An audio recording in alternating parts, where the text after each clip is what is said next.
ओरैबायदि traffic jam जाबाय ओरैहायबो माने बै देबरगावनिफ्रायनो नैबे हस्पिटाल केन्सार हस्पिटाल बिथिंजायसो गारिखौ डाइभार्ट खालामो माथो जामानो जामलै दिनैहाय उफाय गैया लासै लासै हाग्रामा सारनि अभारटेकिंआव ना नै स्कुलनि बास सेन्थाय लाबोदों गोजाननिफ्राय नाम्बारखौ खोन्थाला बबे स्कुलनि थाय बेखौबो खोन्थाला खौरांगिरि लोगोफोर दिनै जोंहा इउनाइटेड पिपल्स पार्टी लिबारेलनि सेन्ट्रेल वार्किं कमिटि मिटिं दङमोन 22थि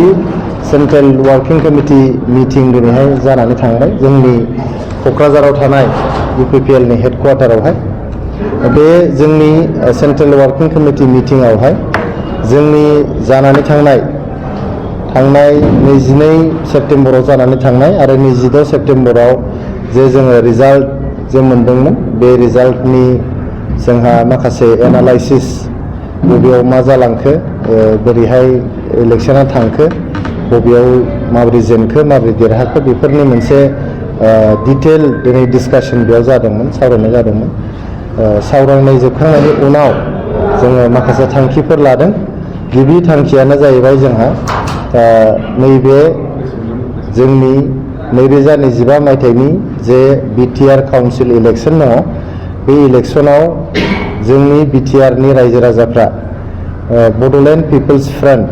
गुसुङै BPF हानजानो गोबां बिबांनि MCLA देरहाहोनानै बिथांमोनखौ जे दिनै जोंनि BTRखौहाय 2025 मायथाइनिफ्राय 2030 मायथाइसिम खुंनो थाखाय बिथांमोननो सुजुग होदों बे खुंनो सुजुग होनायनि थाखाय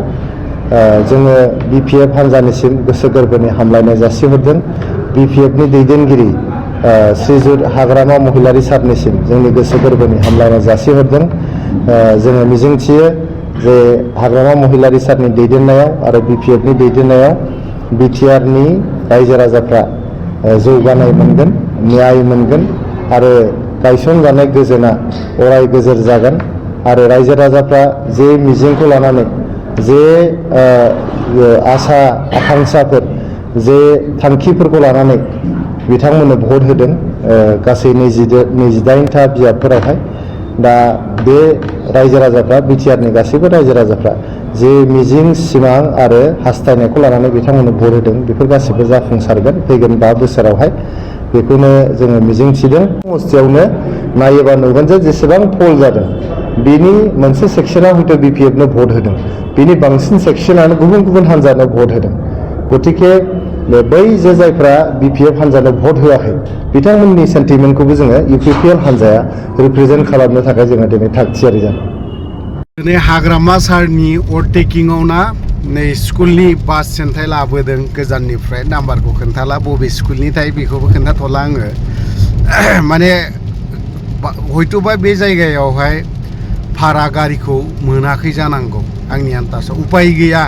उपाय गैयैयाव माने बे स्कुलनिखौ सेन्थाय लाबोनो गोनां जादों आरोखि होलांबायलै बियो फ्लेगाखौ सिगाङाव होनानै जोंबो फैदों फैनायालाय अखालाय हागासिनो नै बाबा अखा फिसा सिबदों आरो सिबदों माथो कारिगाव माबानिफ्रायनो ट्रेफिक जाबोबाय काजलगावनिफ्रायनो गारिया ट्रेफिकआ फुल ट्रेफिक थ' जोंबो थांनि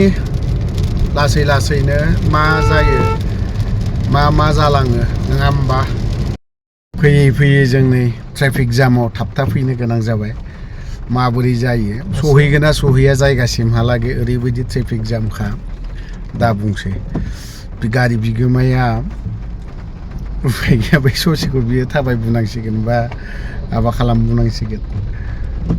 नेसनेल हाइवेआवनो नै ट्रेफिकआ ओरैबायदि ट्रेफिक जाम जानानै दङबा बै ससेयावथ' आरो दंबावो नै ओरैबायदि जामखा आयु नै जामानो जाम गेट मोनफैजेनबाय नै जोंबो लाइन मोननै थानो गोनां जादों ओरैहाय फैनाय मोनसे साइडआव अफसो खालामा माथो जामानो जामलै दिनैहाय उफाय गैया लासै थांनांगोन जोङो दा मोनफैबाय नै गेट वेलकाम क'क्राझार नै गेटआ मानसिफ्रा गारि लाखिदोंबा लाखियाखै फुरा गारिया जामा गोगोम जाना दं दै लासै लासै थांनांगोन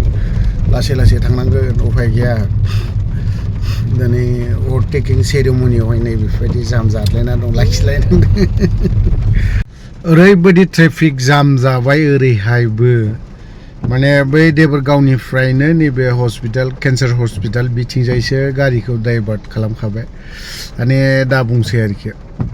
ओरैथ' मेन रडजोंथ' थांनो हाखाला रोमै रोमैल' आयु ओरैबो जाम